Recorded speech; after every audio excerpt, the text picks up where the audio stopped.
Hello again and welcome back everybody. I'm bringing you a new series that I'm doing just right now because I decided to. And also made this sick graphic. It's called TLO Party with me, Don Horatio.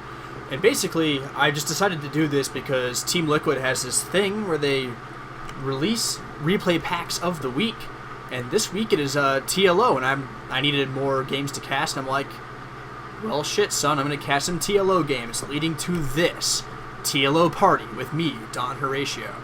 So without further ado, let's get into our first game, and it will feature our hero TLO against an Australian player, tgun, in a ZvZ. On the top left here we have TLO, for reasons obvious to everybody, he is the blue Zerg because he's the Team Liquid Zerg. He's a baller. And in the bottom right we've got Gosu tgun. Tgun is a really sick player. He's great. If you watched any of the Australian Nationals, he did quite well there. Did manage to qualify for Oceania, but in the ZvZ party that was the Australian Nationals and the Oceania Continental Finals, it was a tough road, and Moonglade was very good, as was Mafia and Pig. They all did very well. There's a number of great Zergs in that Southeast Asia scene. Neither player going for any sort of pre-10 pool, and both making Overlords, so we will likely see them both go up to either some sort of 14 pool or hatch thing. Sorry, no, 14 pool or 14 gas or 15 hatch. We'll have to see what they decide to do. And for those who aren't actually that familiar with our Australian player here, tgun, he has a number of tutorial videos out on YouTube. If you look him up, I think his YouTube username is really weird. It's like tgun, but with like 3 N's or something. If you search tgun Zerg, I bet you'll find his username on YouTube, and he's got some great Zerg tutorials for aspiring Zerg players out there for a number of openings and a number of different matchups, so I would greatly recommend going over there if you're trying to learn your craft of being a Zerg player. If you want to learn how to be a crazy Zerg player, you can watch TLO, streams quite often, and is always a good fun to watch. His times are a bit iffy for Americans because he lives in Korea currently, but I mean, give it a shot. If you see TLO on, go for it. And both players are indeed going for that hatch first opening. This should lead to a good, strong macro game. You can really go for a macro game off of this early expansion, or you can go for an early mass ling sort of attack. Both very viable options, and I will be very intrigued to see what they both do. TLO known for crazy strategies, and tgun's basically a really solid player. So I expect a really good game here either way. And they both do go for their gas geysers. Gosu tgun putting down his geyser before his pool, and the other way around for TLO. Slight little difference, and it probably just won't make too much of a difference going on. It's just probably a little thing in the timing of their builds. They've got them all really figured out. So they've just determined that for what they want to do, this is the way they want to do it. The gas first for tgun, and the pool first for TLO.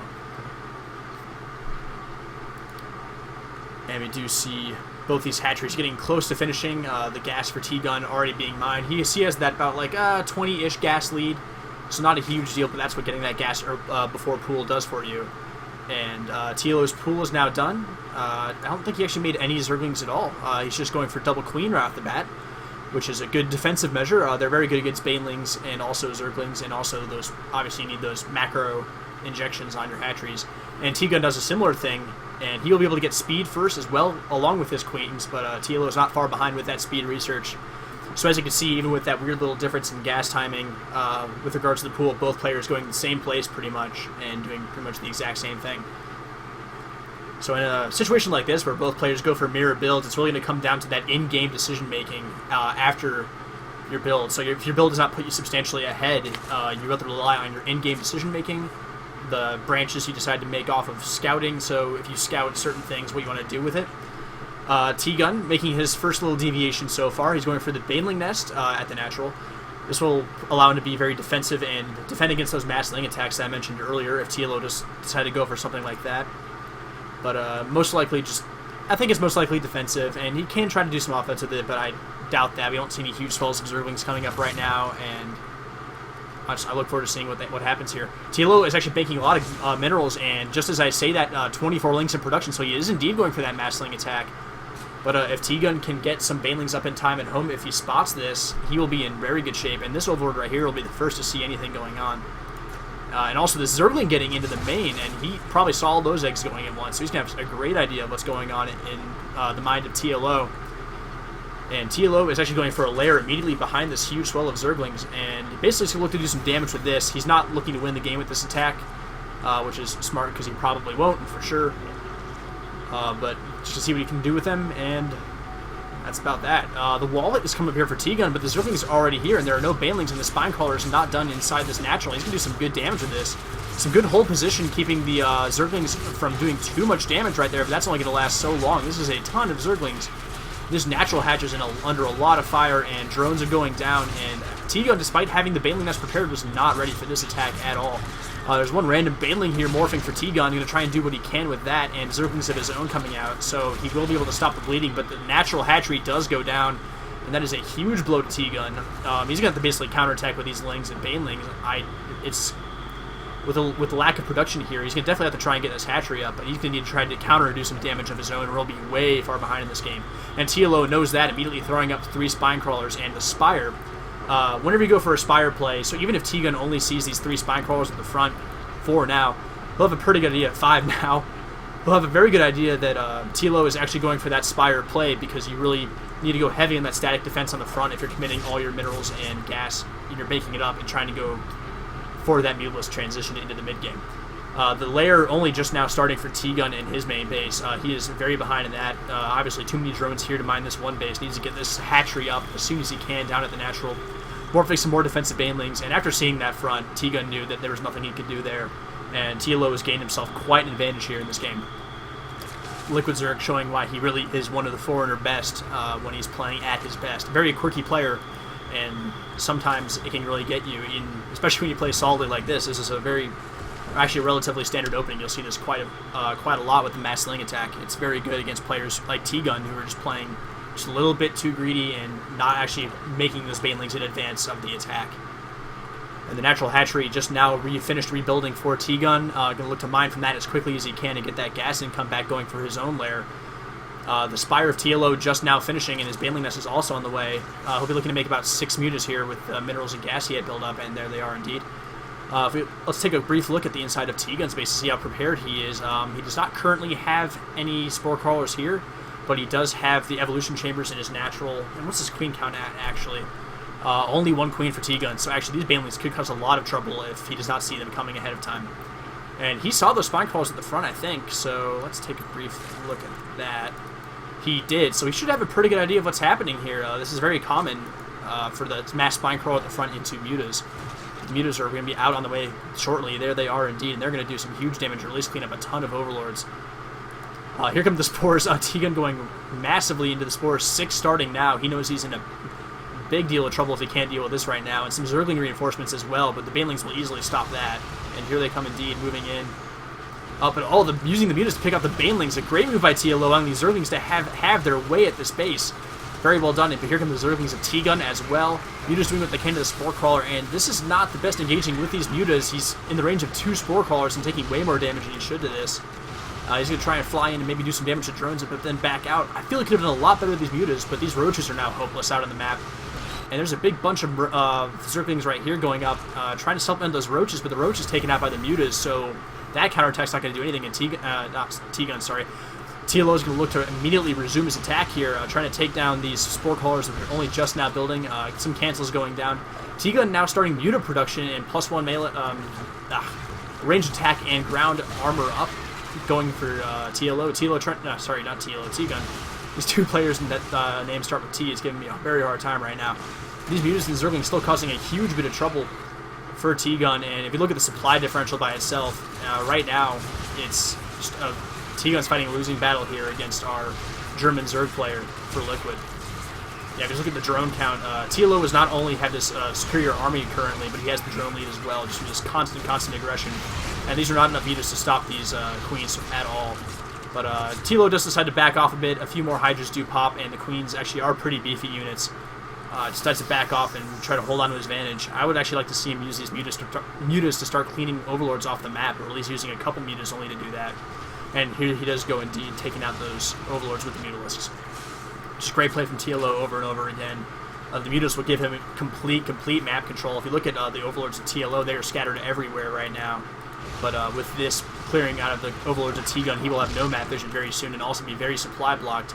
And right now, he needs all that income for units, does T-Gun, so he does not have the flexibility to make these unit overlords as some people would in a better economic situation. The upgrade's definitely now going for T-Gun, working that 2-2 for his Hydras and Roaches. So he'll probably be forced into a Roach Hydra composition by just how this early game has gone. Actually transitioning into the mid game with this Spire tech. TLO getting Baneling speed and +1/+1 for his ground units. The Baneling speed will be just massively sick against those Hydras. They will utterly melt, and those are very expensive units for our Australian Zerg. Still clearing Overlords off the map, and also taking a third base as TLO. He's in very good shape, even a macro hatch, and he's just continuing his dominating fashion and taking advantage of the lead he's gained himself with this Mutalisk play and that mass slaying attack. T-Gun continuing to mass Hydras because that's about all he can do right now. He's just in a big economic throw. He really can't do anything to take this third base at all because TLO just has complete control of the map. And you start being pesky these extractors, and the Hydras will come and force them away pretty quickly. But, I mean, TLO can just keep him inside his base all day long and just take the map and take whatever he wants in this game. A bunch of mutas now Banelings starting to be built for our German Zerg. And he could look to attack soon, or he can look to just play really defensive and just utterly control this game. We'll have to see what he decides to do. Roach speed is now on the way for our Australian Zerg. Right, but it's a bit too little too late, and there aren't even that many Roaches out in the field to take advantage of this, I don't think. Oh, there are 14, so that's a fairish amount, but, like, it's... I don't know. I keep saying this over and over again, but T-Gun is not in a pretty position right now. I'm surprised he's only down by about 10 supply, but a lot of that is because of the Roaches, and they just are a very supply-inefficient unit. They're very cheap, but taking up that 2 supply, they're not the most effective use of 2 supply in this game. Like, a Roach max is not a particularly strong max compared to some more cost-effective units. Muta's continuing to be pesky. Let's see TLO do maybe a little bit more with this, but I guess he really can't get it in anywhere. Maybe an attempt over here to try and poke in, but he doesn't necessarily know that that is the easiest way to get in. These Mutas right now are kind of just hogging up supply and not doing a whole lot. These Hydras will basically melt them to shreds without Baneling support for these Mutalisks. TLO continuing to saturate that third base, and now is the time that T-Gun's going to have to move across the map. I think he realizes that. He's not even trying to take a third. Has made no effort to go and clean up these Zerglings over here that would deny any drone. And T-Gun's looking to move across the map. And actually, it's a pretty even supply push, and these Burrowed Banelings are detected and immediately dealt with by this Overseer.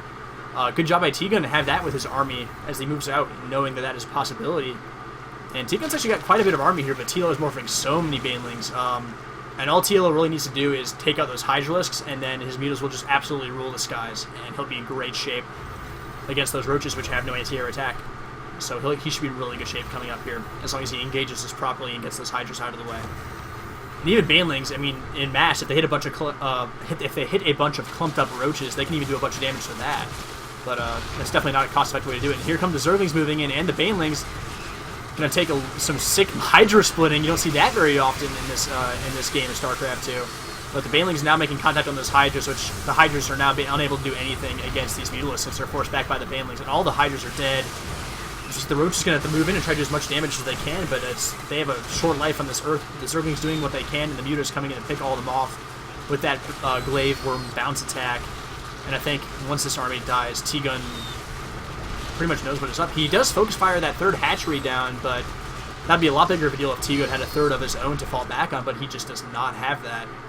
And right now, it's a bit economically even, but we'll see T-Gun start mining out a lot sooner. He does not have the same bank that TLO had to build up on and the same army effectiveness. And now with all those Hydras gone, well, as I say that, T-Gun has made a bunch more Hydras. I don't know how many more Roaches he even made, just 4. Yeah, he knows he has to basically get this up to defend against the counterattack from the Mutas. TLO's going to run in and see these Hydras and probably just run straight away if he can. And TLO's actually letting himself take a little bit more damage than he should from those Hydras. He's going to then back out and then go back in. Oh, he's playing a little hide-and-go-seek with these units. But he knows he's going to know he can't really do a whole lot right now with these Mutalisks. He's going to try and do what he can, but he should really focus his APM somewhere else, I think, and make sure everything else is spick and span. But as we see, TLO is now remaking this third base while long-distance mining, and T-Gun has not made any more attempt to take his third. Creep spread's pretty lackluster as well. Moving in with the Mutas to try and take out a couple of Queens, but then the Transfuse goes down from T-Gun to make sure that does not happen. And TLO, the supplies are actually pretty even again. Once again, this Roach Hydra composition does soak up a lot of supply very quickly, and even some banelings from T-Gun, just to make sure that you could deal with the banelings of TLO effectively as well, and just, it's going to be a lot of baneling versus baneling micro coming up. But if you look at TLO's going to be very safe from a lot of any number of attacks with this huge spine crawler wall that he's about to build. This looks like a late-game ZvP spine crawler wall, if you ask me. But it's not late. It's 20 minutes into a ZvZ and not in a ZvP at all, which is kind of funny. But the infestors are now out for TLO, and that's we have to make sure we concentrate on the importance of that. It can pin units down, allow the banelings to get better connections, and just fungal growth is a great spell in any regards. That does pretty great damage and holds units in place. Nothing to not like about that. The main is now mined out for TLO, but he has his third base up and running now, so that's okay for him. But T-Gun is now entirely mined out in his main as well. And his natural is completely oversaturated, and this game shouldn't go on too much longer. T-Gun's going to have to move out and attack again, unless he decides to try and poke out and secure a base instead. But nope, here comes the push out in the map again. The Mulus will see that coming, and TLO can prepare, perhaps make some more banelings, and there they go indeed. On the ground, he's actually a touch weak. I think he could use some more Zerglings. He only has 34. It's a fair number, but right now a lot of it's his supplies and banelings and these infestors and the mutants. It's an odd little composition that he's going for right now, kind of caught mid-transition to that late-game army. But we'll have to see what happens. More infestors, 2 more popping out right now, and more spines. Oh, great fungal there. Just like, and the longer he can delay this, the better. And we even see the Queens coming with T-Gun's army. He knows what's up. But doing transfuse on individual roaches to try and make this as cost-efficient as possible. So he knows he needs to win with this attack right now. Good delaying fungals going down and doing a bunch of permanent damage on this army. This is basically, look how damaged all those Hydras are. Just a couple Banelings moving in for TLO can do huge work here. And a couple Zerglings being sent in to target those Banelings. This is just great work from TLO. Just delaying this push as long as he can while he uses his better economy to build up a big army. Here come the Banelings moving in, connecting with some Hydras. Not the greatest connections, a bunch of really low health Queens here. But the thing is with these infestors, and there's this spine crawl wall, there's no way T-Gun's getting past that. He's going to probably look to try and circumvent that. But he needs to keep attacking or something because he has nothing to fall back on. These mineral patches are running very low in this natural expansion of his. He's going to go up and around to try and get around this, but the infestor sees that. And even some of these spine crawlers are able to defend this ramp as well. So there's really no way for T-Gun to get in here and do much of anything. And there are so many infestors, these fungals are just going to do huge damage, and there's just no reinforcements. And basically a few more fungals, I think, and these Zerglings moving in. A little more damage, and I think T-Gun will know that his time on this earth is over. Oh, great fungal, that's going to kill 2 Queens, probably. Oh, almost. Queens have so much health, it's actually utterly ridiculous. But here comes more infestors trying to do what they can. I don't know where this fellow's going. He's got no energy. He doesn't even have enough to do anything. Like 1 infested Terran? I don't know what that was either. TLO is just doing whatever he wants, making infested Terrans and pulling them back down the ramp. He's insane. Oh, they're distracting for this infestor to come in and try a fungal again, maybe. T-Gun's trying to split his Queens. You don't see that very often as well. Very funny stuff. And here goes TLO with the counterattack, and there are no spines for T-Gun. These are going to do huge damage down to the main, and T-Gun knows that means it's go time, and there's nothing else he can do. Unless he falls back and tries to defend against these Zerglings, which is honestly a futile cause, but I think anything T-Gun tries to do at this point is a futile cause. These Zerglings are just having their way. Actually, a really good drone micro there, allowing the Hydra to do as much work as it can on these Zerglings, and that was actually pretty good handling of that. But you know what they say, you always do your best micro when you're down to about 3 units to micro. So that's a bit of evidence of that. And if we can get these Hydras with a couple Banelings or a fungal, that'd be sick. Are we going to see that? Oh, here we go. There's fungal, all the drones. And if you want to counterattack with those drones, that's kind of a GG type maneuver right there, seeing so many drones evaporate right there. I kind of see how many workers have been killed. Only 30. That's actually kind of sad. I wish there had been more than that. I thought that explosion killed 30 by itself, but not quite, apparently. Here comes T-Gun again, just getting pinned down by these infestors, and he now knows what's up. There goes the GG. Great plays from TLO. Just went for that big early Zergling timing off of 2 bases, and T-Gun had his Baneling Nest. That's the thing. All T-Gun needed to do was commit 50 gas to a couple early Banelings, and he would have taken a lot less damage from that early attack. And it was just sad to watch that, where T-Gun had the defensive mechanism in place, but just did not utilize it. He had the perfect defense, and he did not use it. So, but TLO does that, and the Mulus transition, forcing Hydras from his opponent. Roach Hydra, not the best composition, especially against Zergling, Baneling, Infestor. and TLO takes the game. Well played by our Team Liquid player, and he's now 1-0 in, let's see, where can we find that splash overlay again? In TLO Party, he's now 1-0. I might find a little scoreboard to put up too, but I also may not do that. But that is episode 1 of TLO Party with Don Horatio. Thanks for watching. I look forward to bringing you episode 2 very soon.